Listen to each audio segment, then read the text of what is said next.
One of the biggest conundrums people have is to get a set of wedges to suit their game. And I'm with Bill Price from TaylorMade looking at the milled grind wedges for 2017. Bill, talk us through the key technologies in the wedges, and then we'll talk about the different grinds. So a lot of the wedges that we have today, everything is about perfection. When you talk to the tour players, especially when you get in the short game area, it's all about precision and perfection.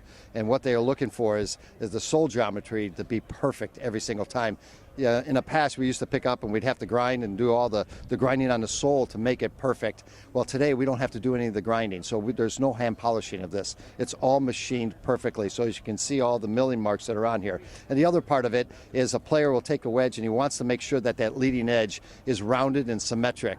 I can't promise that in the past, that because they would never be symmetric. You get like a high spot that would move out here because depending upon where you're polishing. So today there's no polishing of the wedge at all on the most important part of the geometry of the sole as well as the leading edge. So they're all always the same, which is rounded and symmetric.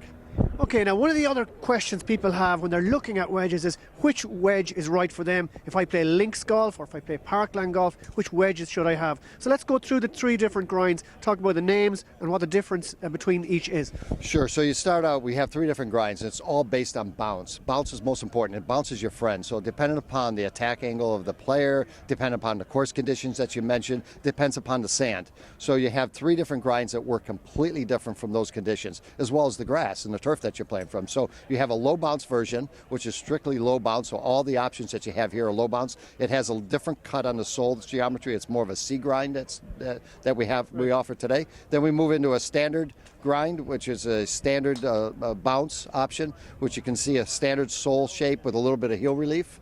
And then we also have the true high bounce, which is very, very rounded, very cambered that you see here, and it's truly an inch wide. So this one here has the resistance. Think of resistance as the key word here. So which one is going to resist more? This one here with a high bounce, especially with the wider sole, is going to reduce the turf interaction, so it's not going to dig as much. On the opposite side, you have low bounce, it digs more. So it depends on the player. If you're a digger, you want to move away from the digging part of it and get more of bounce. If you're depending upon the sand conditions, if you got soft sand, you want something that has a little bit more resistance to it, right? So that would be the high bounce.